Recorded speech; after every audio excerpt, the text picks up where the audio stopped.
What if I told you the most advanced tech in the world isn't in Silicon Valley, it's in the fields? Welcome to FarmGear Innovators, the channel where horsepower meets brainpower, and the future of farming is rolling on treads, wings, and hydraulic steel. From rice paddies in Thailand to tree farms in Oregon, we go deep into the dirt, literally to show you the machines, minds and stories that are changing how the world grows. Drones that plant seeds, helicopters that haul Christmas trees, AI that predicts the perfect harvest window. This isn't your grandpa's tractor, it's next-gen ag tech, and it's built to feed the world. So if you've ever wondered where your food comes from, who grows it, and how cutting-edge gear is rewriting farming as we know it, you're in the right place. Subscribe now and buckle up. Because here at FarmGear Innovators, we don't just tell stories, we dig them up, gear them up, and bring them to life.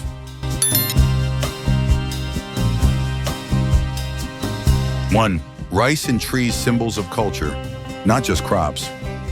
Before they fill our bowls or brighten our living rooms, rice and trees begin their journey in silence. Imagine standing in a flooded rice field at dawn. The water is still. The air carries the scent of wet earth and morning mist. A farmer bends gently, placing one seedling at a time, barefoot in the mud, just as his ancestors did generations ago. Now picture a pine-covered hillside in Oregon. The wind rustles through rows of perfectly shaped evergreens, each one groomed and pruned for nearly a decade. A worker pauses, glancing up at the tree line, shears in hand. He's not just growing timber, he's shaping holiday memories. Two scenes, two continents, two crops.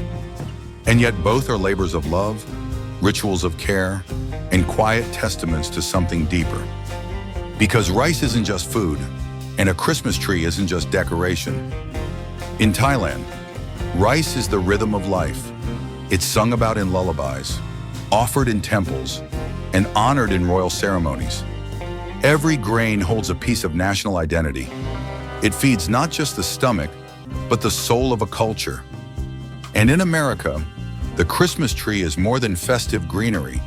It's a living tradition, a symbol of joy, hope, and gathering. Families pass down ornaments, hang lights, tell stories. The tree becomes a stage where memories are made. You see, these are not just crops. They are vessels of emotion.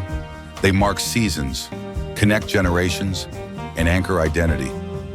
But what does it take to grow them? What is the cost in time, in labor, in resilience? And who are the hands behind it all? Today, when we travel from Southeast Asia's flooded paddies to the snow-dusted hills of the Pacific Northwest, we'll witness how tradition meets technology, how nature shapes commerce, and how patience becomes legacy. So the next time you take a bite of fragrant jasmine rice or plug in a string of Christmas lights, remember what you hold isn't just a product, it's a story. And this is where it begins.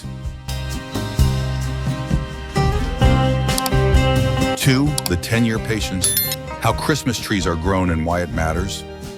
Imagine planting something today and not seeing its full value until your youngest child is in high school. That's what it takes to grow a Christmas tree. Not a factory-made plastic replica, but a living, breathing symbol of tradition shaped by time, weather, and human hands. In the quiet corners of Oregon, North Carolina, and Michigan, thousands of farms are filled with row upon row of tiny green spikes poking out of rich, black soil. These are not decorations. They are investments of patience, of precision, of hope. Here's a surprising truth. The average Christmas tree takes 7 to 10 years to reach the size most families want in their living rooms. And during those years, they're not just growing, they're being sculpted. Farmers prune, trim, and train each tree into that iconic, cone-like shape. A little too much sun, or not enough rain, can throw off the symmetry. Miss a shaping season. That tree might be beautiful, but unfit for sale. A tree farmer might shape over 1,000 trees in a single week. That's not automation. That's handwork, craftsmanship. Every cut is intentional, every branch, part of a vision. Tom Jenkins has been growing trees on his family land in Oregon since 1974. He remembers when shaping was done with hand pruners and a pocket knife. You learn to read the tree, he says. You know what it needs, almost like it talks to you. His daughter, Sarah, is now part of the business. But instead of just pruning, she's also tracking data, monitoring growth rates with apps, and managing orders on a tablet. Old soul, new tools. That's the evolution of patience. The journey isn't without risk. Drought, wildfires, disease each year brings new threats.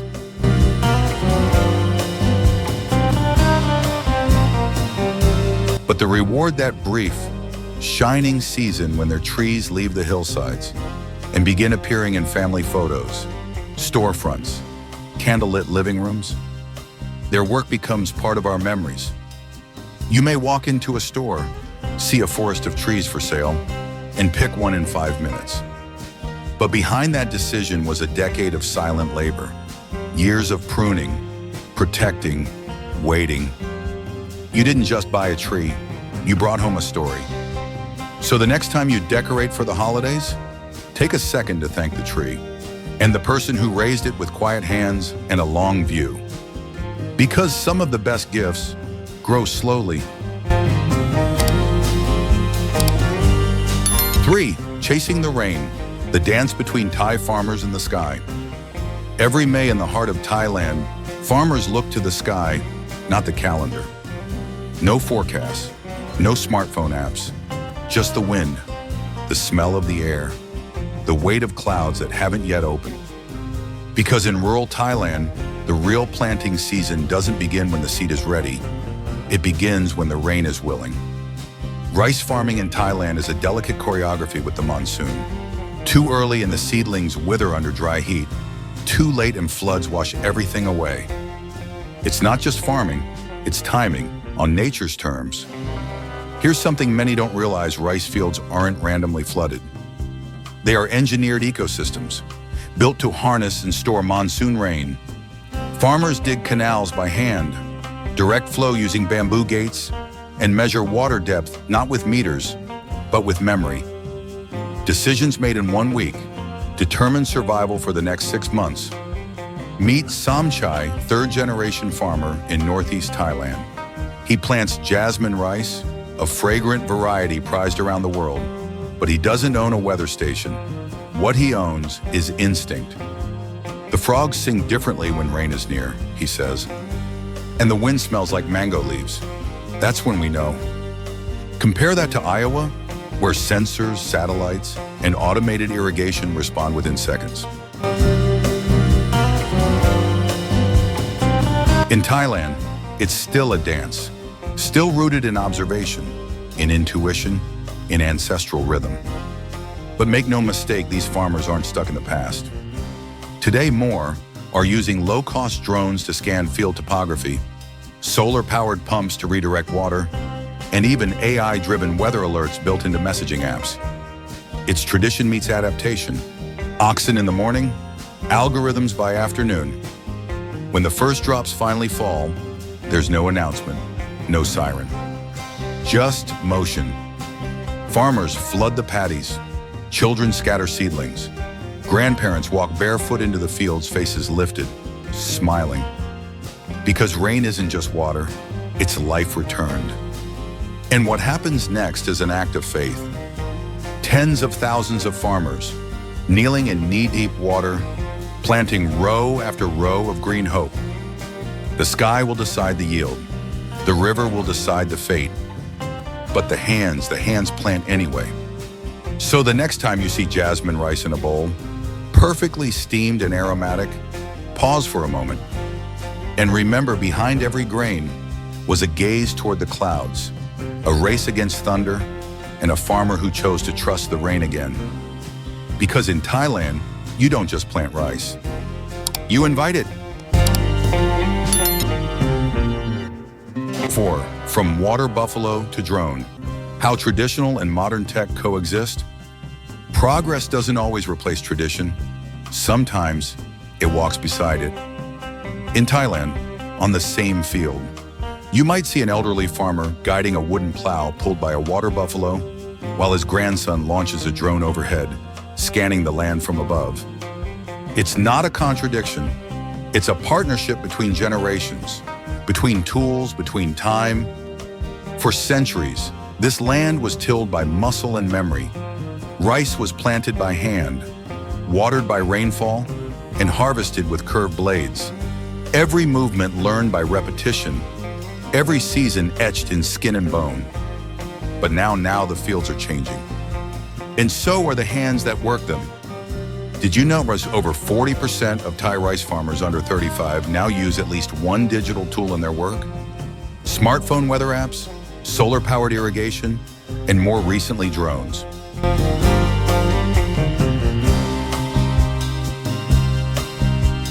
But these aren't the military-grade aircraft you might imagine. They're small, affordable, and remarkably precise. They map topography, spray fertilizer, and even detect crop disease before the human eye can see it. Meet Araya. She's 27, a daughter of rice farmers. She studied agritech in Bangkok and came home. My grandfather used to walk the entire field every morning. She says, now I do the same thing in 5 minutes, from the air, but not everything can be automated. No drone can feel the softness of soil beneath bare feet. No app can tell you the way dragonflies skim the water just before a good harvest. That's why the best farms don't choose between old and new, they blend them.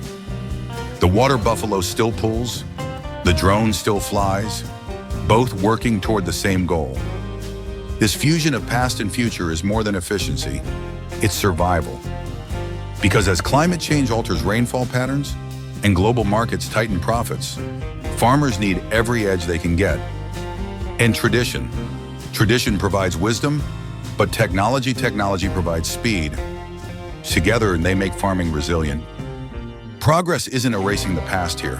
It's lifting it, enhancing it, empowering it, keeping it alive in a world that demands more from less. So the next time you hear someone say old-fashioned farming, remember Araya and her grandfather? Remember the drone and the buffalo? And know that real innovation doesn't always look shiny. Sometimes it wears mud-caked boots and carries both a sickle and a smartphone. Unsurvive, don't waste the husk, how Thai rice mills turn trash into treasure. Inside every grain of rice is a second life waiting to be discovered. Most of us only see the polished white grains, the finished product. Soft, fragrant, ready for the plate. But to get there, a transformation has to happen. And in Thailand, that transformation is not just efficient, it's elegant. This is where the hidden magic begins. After harvest, rice enters a local mill, often family-run, passed down through generations. The first step, drying the grain to just the right moisture, not too wet, not too dry. 15% is the sweet spot. But here's where it gets interesting. They don't use fossil fuels, they burn the rice husks. Yes, the husk, the protective outer shell that most would throw away, is reborn as fuel. Fed into massive burners, it creates a clean, consistent heat used to dry the next batch of rice. Waste becomes warmth, excess becomes energy. And when the husks are fully spent, what's left behind is a fine black ash. Worthless, not even close.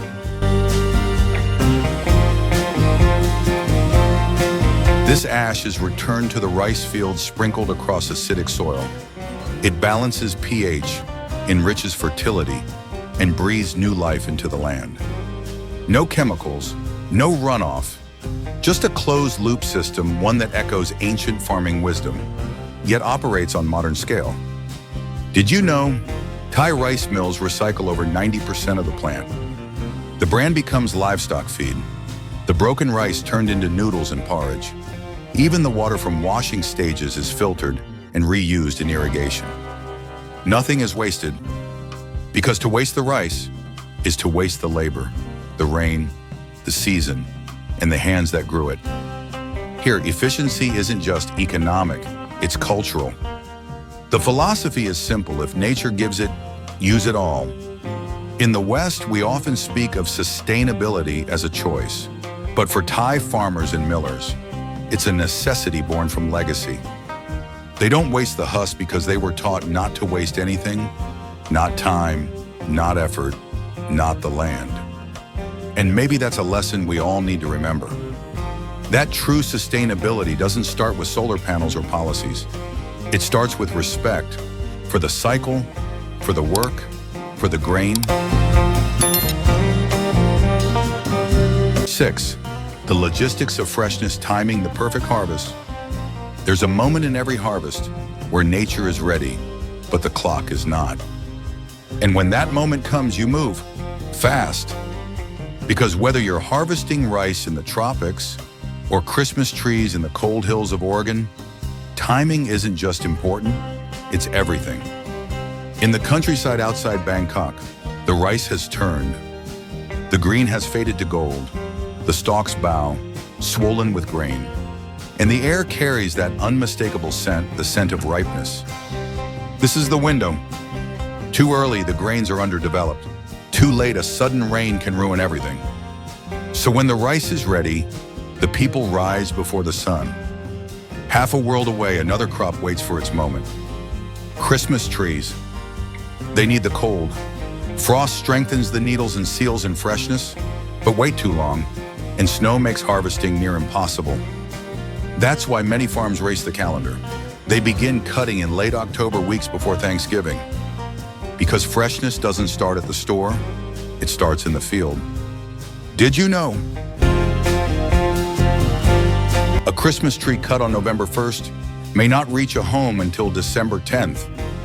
A bag of jasmine rice harvested in October might be on a supermarket shelf by January. So what keeps them fresh? The answer is logistics. In Thailand, rice is weighed, scanned, and analyzed within hours of leaving the field. If the moisture is above 15%, the value drops, mold risk rises, entire truckloads can be rejected. So dryers roar to life, husks burn, fans spin. Freshness becomes a science of seconds. In the U.S., Christmas trees don't just get cut, they get airlifted.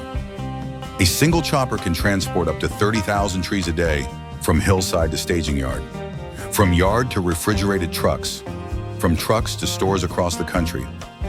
No delay, no damage, no excuses. Because customers won't ask what the weather was like.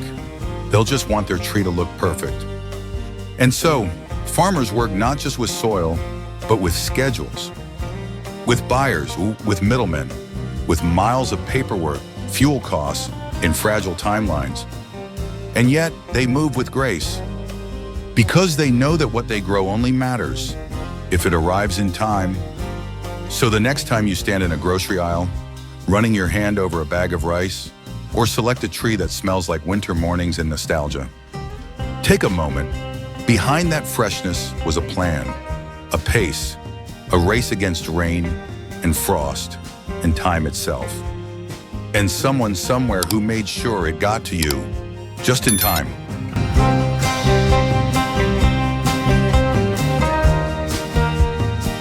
Helicopters and holidays, the one-number Christmas tree rush. Every year, we're in the quiet forests of the Pacific Northwest, a race begins. Not for medals, not for records, but for Christmas. Before the world unwraps gifts beneath glittering trees, before the lights are strung and the stockings are hung, someone has to cut those trees, move them, ship them, all before the first snowstorm or the first big holiday sale. This is not your average harvest. This is high stakes, high speed, and high altitude. We take you above the slopes of Oregon and Washington, where helicopters hover like giant insects, swooping in and lifting bundles of freshly cut Christmas trees from terrain too steep for trucks, too vast for manpower. One helicopter, one pilot, 30,000 trees a day. Meet Jason Myers, a veteran pilot with over 12 seasons in the sky. You've got maybe 6 weeks to move millions of trees, he says. That's it. Miss your window. And nobody gets a tree for Christmas. His office, a vibration-filled cockpit, his cargo holiday tradition. Every load he lifts could be a centerpiece in someone's living room. A first Christmas for a baby, a last one with a grandparent. It's not just freight, it's family ritual. Did you know over 25 million real Christmas trees are sold in the U.S. each year, most of them harvested in just a few short weeks? And with so many grown in remote, mountainous areas, there's only one way to get them down fast enough: fly them out. Each load is a carefully choreographed drop. Workers hustle with gloves, saws, and straps. Timing is precise, movements rehearsed. Because every delay, every broken branch or misstep costs time, and time costs money. A helicopter operation like this, it can run $1 million or more per season. But without it, the entire supply chain collapses. Meanwhile, in Thailand, rice is moved by truck, by boat, by hand. Slow, methodical, rooted in rhythm. But here, in the U.S., Christmas trees have a deadline, and missing it isn't an option. Back in the air, Jason finishes his last run of the day. The sun is setting, the winds shift, but the trees wrapped in nets, bundled with care, will reach the yards tonight, and from there, homes across the country. So the next time you stand in a tree lot, debating between tall and fuller, spruce or fir, know this: your tree didn't just arrive, it was flown down a mountainside, caught midair, trimmed, tagged, and delivered so your holiday could be complete. Behind every twinkling light is a helicopter, a pilot, and a team that made Christmas possible, from the skies to your home.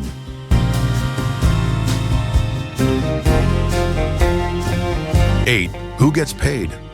What the economics behind rice and trees? We love the end product.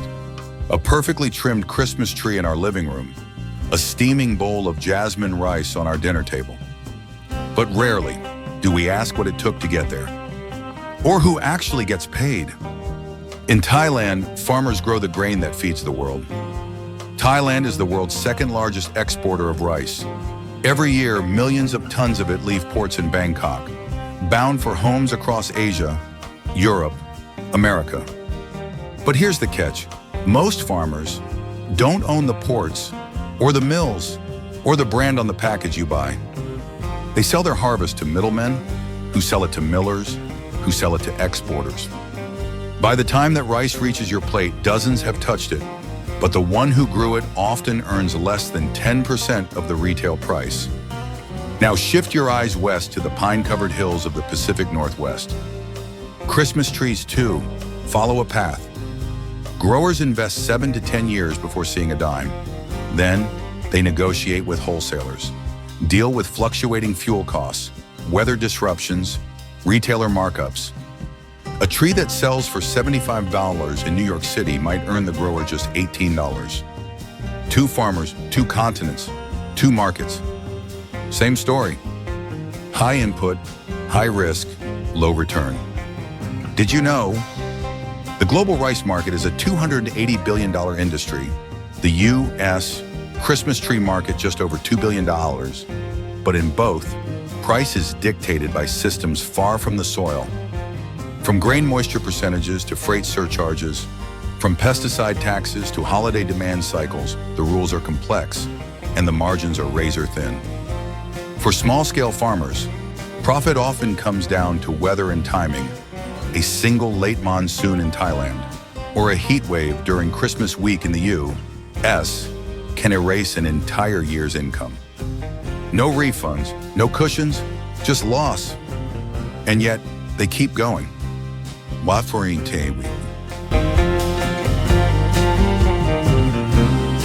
Because it's not just business, it's legacy. It's land passed down through generations. It's identity rooted in the soil. So the next time you scan a price tag, or debate whether rice should cost $1 more, or a tree feels too expensive this year, remember, behind that number is a farmer. Behind that farmer is a family. And behind that family is a lifetime of unseen work. Sometime What's priceless to us is paid for by someone else. In time, in patience, and in sacrifice. 9. Real tree versus fake tree, who's really greener? Every December, a quiet debate takes root in living rooms across the world. Plastic or pine, convenience or tradition. What's better for the planet? It's the battle of the tree, and the answer may surprise you. At first glance, the fake tree seems like the obvious choice. You only buy it once, no fallen needles, no messy disposal. Use it year after year, right? But let's dig a little deeper. Did you know that most artificial trees are made of PVC plastic, a petroleum-based material? They're manufactured in factories, often overseas, using fossil fuels for production, packing, and shipping. And once they're tossed, they don't biodegrade. They sit in landfills for hundreds of years. In contrast, a real tree planted, grown, harvested, and eventually composted is part of a living cycle. Every real Christmas tree absorbs carbon as it grows. Every acre of trees provides habitat for birds, deer, and insects. And every purchase supports a farmer, a family, and a piece of land being actively stewarded. Here's the kicker. According to a recent study, if you use a fake tree for less than 5 years, your carbon footprint is higher than using a fresh-cut tree every single year. But if you keep that artificial tree for 10+ years, you start to balance out the scales.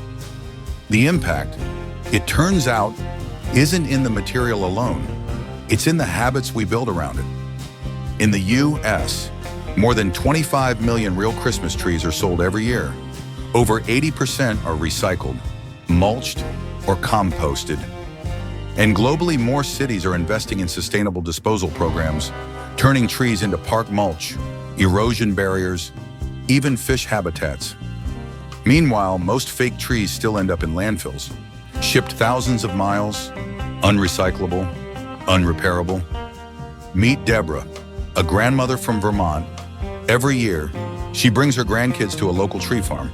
They pick the tree, drink hot cider, tie it to the roof together. The tree isn't just decoration, she says. It's a memory. And that is something you can't pack back into a box. So, which tree is greener? The answer isn't only in the emissions chart. It's in the intention, the care, the cycle. Choose local, compost if you can, buy with thought, keep with love. Because the greenest tradition is the one that leaves the planet better than it found it. 10. The beauty we take for granted. A final look through farmer eyes. We don't always see where beauty begins. We see the twinkling light, the perfect tree, the polished bowl of rice. But rarely do we see what came before. The field, the frost, the hands. To most, it's just another field. To him, it's memory, seasons, sacrifice. Every inch of this land has felt his footsteps. Every crop has carried his hope. She remembers planting this tree. She marked it with a yellow ribbon. It grew through droughts, snows, and fire warnings. Now tomorrow, someone will choose it, decorate it, make memories beneath it. But they'll never know her name. That's the thing about farmers. They grow things for others. Their reward is not applause, not fame, often not even fair compensation. But they do it anyway, because they believe in what happens after. After the rice is milled, after the tree is lit, after someone smiles. In our world of next-day delivery, one-click convenience, it's easy to forget that everything still starts with someone. Someone who waits on weather, someone who watches soil, someone who gets up before the light and works long after it fades. So maybe this season, we pause. Maybe we look at the ordinary things and see the extraordinary stories behind them. Because beauty often hides in plain sight. In the mud, in the frost, in the weathered hands that never ask for credit, only the chance to plant again. From the paddies of Thailand To the forests of the Pacific Northwest, let us honor the invisible, celebrate the forgotten, and give thanks for the quiet labor that makes our lives so full. Because what feeds us, what shelters our memories, was grown by someone who believed it mattered. Even when no one was watching, to the growers, the cutters, the haulers, the hands behind the harvest, thank you.